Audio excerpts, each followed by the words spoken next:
Ayan, mga kasipag, magandang tanghali.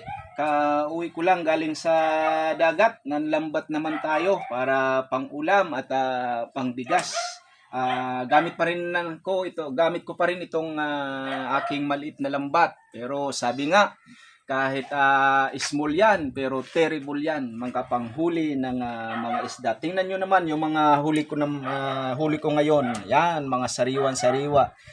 Makikintab, talagang masarap na pang-ulam, malalasa yan ng mga isda. Oo, ito, danggit pa rin, ito, labungan, burukon, ito, may mga latab ako, itong mga puti, may mulmol, ito, ipuson, kirawan, ayan, pang sabaw ito.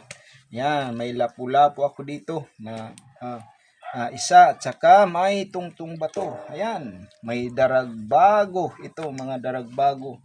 At ito may isa kong alimasag tawagin dito sa amin, bagulan.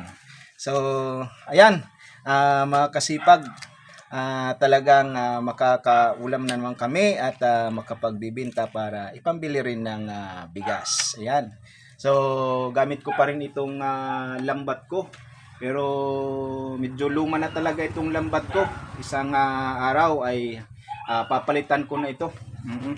Gagawa ako ng panibagong lambat, mga kasipag, kasi malabo na. Oo, kitang-kita na siya ng isda. Pag ang isda ay lumapit na sa lambat, parang humahalik na lang at bumabalik.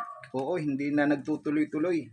Ayan. So, antabayanan nyo lang mga kasipag. Hangad ko rin na kayo ay matuto rin sa paggawa ng ganitong lambat na talagang napaka matinding makapanghuli ng isda. Kahit dyan lang sa mga gilid-gilid. Oo, tinitiyak ko sa inyo mga kasipag. Talagang napakaganda nitong style ng lambat. So, ipakikita ko yung paggawa. Isang araw, pakikita yung paggawa, pakikita ko sa inyo kung paano para kayo ay magkaroon din. Baka kayo ay nasa mga tabing dagat din, makakapangisda din kayo, makapanglambat tulad ng ginagawa ko. Or, hindi man kayo, baka yung mga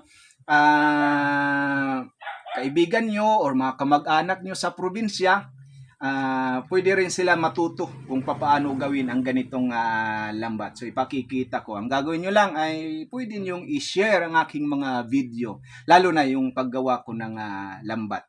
So, patuloy nyo lang antabayanan mga kasipag ang aking mga video na i-upload pa. Ayan, hanggang sa muli mga kasipag na aking mga video na aking i-upload. So, antabayanan nyo lang. So, salamat sa Diyos at ito, hindi tayo umuwing luhaan. Talagang napakasarap yan ng mga isda. Ayan, maraming salamat po sa patuloy na pagtangkilik sa aking channel on YouTube, ang Marabot Rocks TV. Maraming salamat po sa patuloy na dumadagdag o nadadagdagan ng aking subscribers sa aking channel. At yung mga viewers din po, maraming salamat po.